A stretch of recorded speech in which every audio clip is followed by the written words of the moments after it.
Hello everyone, I hope you're well. Today is going to be my review of The Hunchback of Notre-Dame by Victor Hugo. We read this for my book club, so I'm going to say my review on it, spoiler free, and then I'm going to read out your spoiler free comments on it as well, and we can find out what we all thought of it. So a little bit about the book. It was originally published in 1831 in France. So this is a French classic. It's normally called like Gothic Romanticism, but this book is actually set in 1482. So at the time that it came out, it was historical fiction, and I think that has a massive part to play on whether you are going to like this book or not, because it came out in 1831 but the book is set in 1482. So a lot of the book is transporting you back in time. What was Paris like at that time? What were the buildings like? A lot of talk about the architecture to set you back in a space in time. So if you don't like historical fiction, you're not going to like this. A lot of historical fiction has a lot of detail about the time because it wants to immerse you in this time that you can't really understand because you don't live in that time. So there's a lot of details about buildings, about clothing, about culture of the time.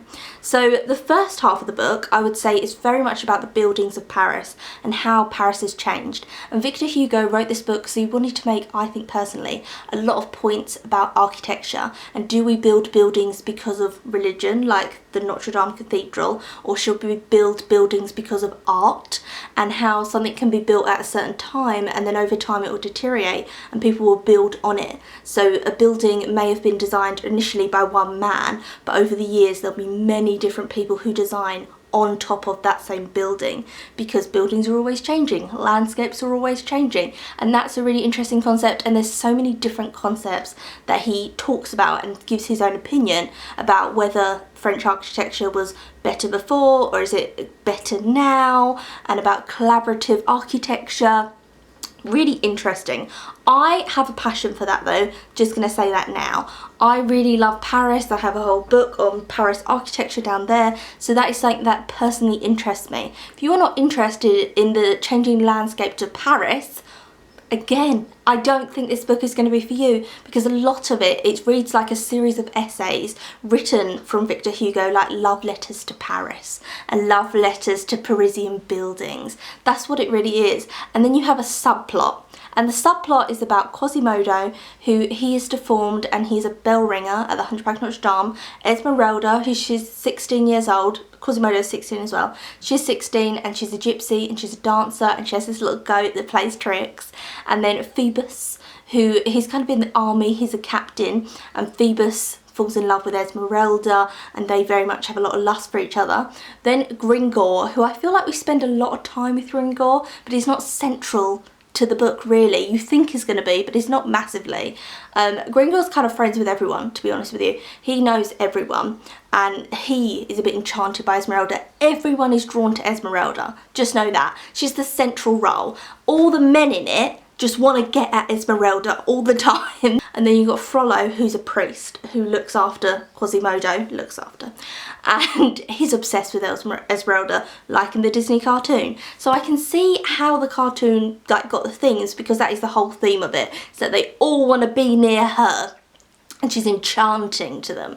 And so I don't want to really speak too much more about the plot. We find out about Esmeralda's backstory, which is fantastic. We find out about how Quasimodo came into the care of Frollo. We find out about Frollo's life, like his backstory, because he has a brother in the book, and so we find out about his relationship with his brother and what made him into the man he is today, because he's a very villainous, evil character within the book. What made him become that way?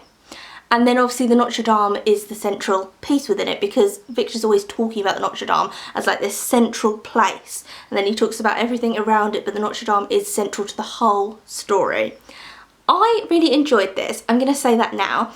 But it was so much talk about French architecture. Mine's over 500 pages and it just went on for a bit. It was just like a series of very scholarly, very detailed essays. Victor Hugo is an incredible author for detail. So when it got into the plot with Esmeralda and the gang, I loved those bits. I absolutely adored them. And if it had just been those bits in the book, I'd be like, this is my favourite book, one of them, this is incredible. This is going to be my top books, I love it. Because the backstories to all the characters' stories and how they interacted, and there's so much humour, which no one talks about. This is really funny. There's so much humour in it. but you'd have like a little bit of story with Esmeralda and the gang, and you'd be like, oh my god, I love it, it's so well written, oh my god, it's incredible, so interesting, it's so like sinister and wicked, it's just amazing. And then it was just like filtered out by like 3 chapters in a row about the changing architecture of Paris. But so much humour, I really wasn't expecting it. It's so funny. My favourite bit in it is, this won't ruin the spoiler like plot at all because this woman isn't in it, but she there's this woman and something happens inside her house, and she runs like kind of a tavern hotel place, and then she's at the court trying to say what's happened inside her house. So she's telling them what happened, and then she's like, can I just say one thing? You've written my house down here as being a hovel. I'll let you know I don't live in a hovel. And she starts arguing. She's like, I don't live in a hovel. You've described it as a hovel, young man. I know it, like there's so much humour. It is so good for that. Did I enjoy it? 50-50. Half of it I enjoyed, half of it I didn't. I wish this was a more positive review because I did it for the book club. But it just can't be because it was just so padded out with stuff about buildings. So that's my opinion within it. But when it got to the plot of Esmeralda and everyone, genius. And stories that I'll remember forever. Like when you find out about Esmeralda's backstory and where she came from, because she doesn't have any family. So where did she come from? And that whole story is enchanting. It's enchantingly heartbreaking. It's just incredible. Love it. That, I can't say I loved the whole entire book. So that's my review there. I'm now going to read out your reviews, and I'm so excited because I haven't read out your reviews. I've been like screenshotting them and trying not to read them because I wanted to do this review now without being influenced by what you said, and you always say much better things than me, and I'm always like, damn, wish I'd put that in my review. But I'm not going to be a cheater, so I'll read out your reviews in a minute. I'm going to put on the screen now all the pictures of your different books and different versions, and everyone had a different version that they were reading of this book. One thing that I do want to say as well is I just want to acknowledge that a lot of people went out and bought the book and were going to be a part of the book club, or you were going to audiobook it, and a lot of people dropped out of this book club. So I feel like the majority of the comments in this video underneath are going to be like, I was trying to read it, Hannah, and I couldn't, and a lot of people just said it was too difficult, they just couldn't get into the plot. So a lot more people actually dropped out than sent in reviews. I just want to acknowledge you people because I understand. It was a really difficult book to read, and I really appreciate that you went out and bought this book and were like trying to read it, and a lot of people were like, I'm trying to push through it because I really want to send you my review and everything. It's totally fine. This book was very, very difficult. So now onto the people that finished the books. I'm now going to read out your reviews. So I'm going to read out your reviews now. My laptop's just over here, that's why I'm looking over here. So the first person, I'm sorry I can't say your username, you said, I really liked it. I'm uncertain if I read an abridged version as my edition seems very short compared to others. The book started slow but really picked up after a few chapters. I loved how the characters were portrayed, but I have to say, poor Esme really should have had her fainting spells looked into. She fainted right, left and centre. I love how you've shortened her name like Esme as if she's a friend. Well done, you really liked it, obviously a lot more than me, and also there are a lot of abridged versions of the Hunchback of Notre-Dame. Because it's over 500 pages, there are so many abridged versions. I kind of wish that I'd read an abridged version, because surely it wouldn't have all the stuff about architecture and it'd be just straight to the plot, and the plot is stunning. I might actually read an abridged edition because I love the plot with the characters within it. Maybe that's a good idea. If you read a abridged version of this, let me know. Is there any talk of architecture within it? Next comment is from Reading Wayfarer. I finished it this week. I felt like it took forever to read. Every time I felt like I was connecting to the character or being immersed in the plot, Hugo would veer off on some random tangent about a building. I thought the writing itself was beautiful and at times funny. There's so much humour in it, isn't there? And that's never spoken about with this book, but it's really like a comedy. It's so comical. I love your comment. It's just what I felt like. He would veer off into some random, he would, and he'd leave it almost on a cliffhanger. So you're waiting, what's going to happen? Bated breath, oh my god. Oh my god, it's 2 chapters about the buildings of Paris. And you're like, what? It's like he was leaving us in suspense, but it was happening too many times to be exciting. I definitely 100% agree with your comment. The next comment is a short one. Reading with Rex. I finished it and oh my god, it's so cry, cry, cry emojis, tear emojis. It's really dramatic. Like, it gets really dramatic.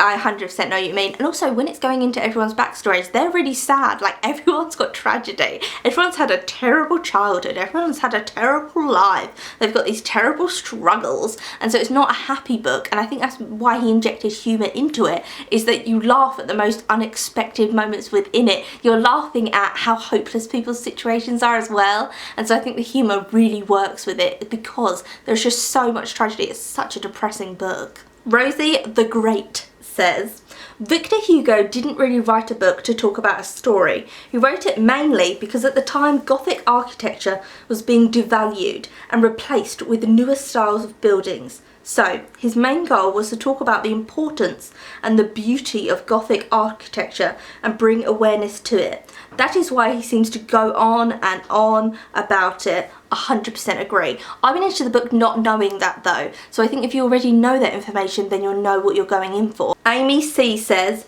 Victor Hugo was actually a lover of cathedral architecture and saving the buildings, so the Hunchback book was not for him a story of a priest and an injustice to a deformed man and a gypsy, but the love of Notre-Dame. That's why there is so much talk about architecture. He wanted to make you aware of their grandeur.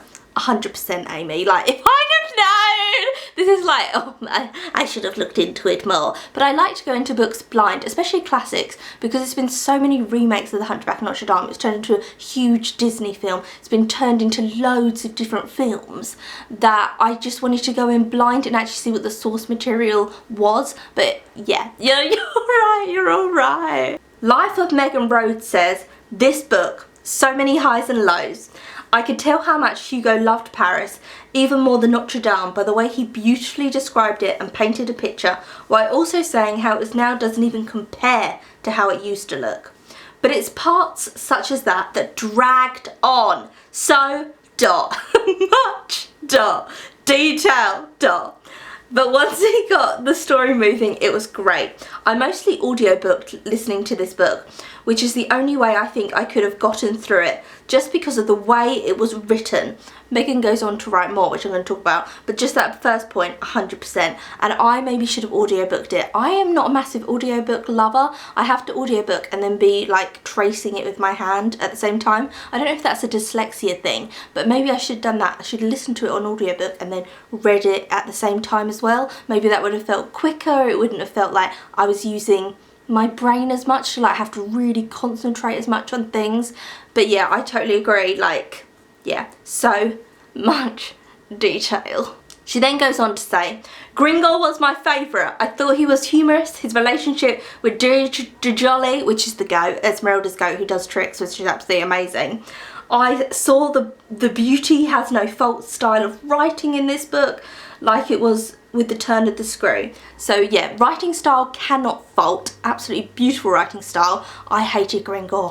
I thought Gregor was such a creep. Like, I thought he was funny and I did like feel sorry for him at times, but he was just like all the men, just trying to get at Esmeralda all the time. That it was just a little bit like, ew, step back, Gregor. And the last bit of Megan's message is, loved the ending. So heart-wrenching. Ugh. I just really liked this book and was glad I read it. I have always wanted to read a Victor Hugo book. Now I have. Thanks, Hanna Tay. I'm glad you like loved reading it. I'm glad when you finished it, you were like, oh, I really enjoyed that. Even though you did have details with it, like you were saying, so much detail. I'm glad I read it too, because the stories with Esmeralda were just enchanting, and Esmeralda and the gang, as I keep saying, they were just enchanting, really unbelievably good. But yeah, it was a project. Like, if you're looking for a little project, something that you're going to have to really use your brain to like concentrate on and think about, and you're going to learn stuff, about French architecture whilst reading it, then this is the book for you. But it is just so much detail. And the last comment is from Miles, and it says, my brief review. Exceptional story, fantastic attention to detail. For people with a scholarly interest, fancy a story that will divert you and immerse you in another time and place? Go elsewhere! Watch an adaptation. The Hunchback of Notre-Dame deserves a fresh, modern translation to help bring the book to a new audience. I love the story, but I hate the book. Yeah, I'm very similar to you. The stories within it were absolutely stunning, but the way the book is structured with all those essays within it, I just struggled along. I mean, it's taken me over a month to read this book. I feel like I should have maybe done 2 months on this readathon because it's such a difficult book. I didn't realise how like struggly it was gonna be. I love how the sass, like, fancy a book, well, don't go here, mate. Like, yeah, 100%. It was very, very difficult to read. Like, I just gotta be honest, and that's why we want reviews. Thank you so much to the people who carried on reading it, because I feel like we all struggled with it. We were all just like, I was sending messages to people, they were saying I'm on this page, and I was like, you can do it, keep going, like positive affirmations, because it was so difficult to read. I think if I'd have read this in more chunks, so like 100 pages at a time, I would, or 50 pages at a time, I would have enjoyed it more because the story would have moved along more, but that just would take hours and hours. Like 50 pages might not sound like a lot to you, but this is a difficult book to read, so it literally would take hours and hours to read like 50 pages, and so I had to read it in drips and drabs because I just simply didn't have the time to sit down like in a room for 2 days, lock myself in. Let's get 50 pages done. Like, I didn't have the time. So that is it. That is the end of this video. We can finally let go of the Hunchback of Notre-Dame. I feel like I've been reading it my lifetime. I feel like every video I've been talking about it because it just took up so much of my reading. I feel like now, just like on my shoulder, woo, let's go, let's do something else. So February's book will be announced on Monday. I'm really excited. It's not 500 pages. The book came out in the 1920s, so it's still what is considered a classic. It is about 300 pages, a bit over 300 pages, and it is a book that people keep saying, oh my god, I really want to read that. Oh my god, I'm going to read it. So I'm going to do an announcement video with that book. To the people who have started reading it, this is very interesting, for the book club, and then decided not to carry on reading, are you going to read this? Has this made you want to read it in any kind of way or not? Let me know, and I will see you on Monday for the announcement video of February's Tay Book Club. Okay, see you on Monday.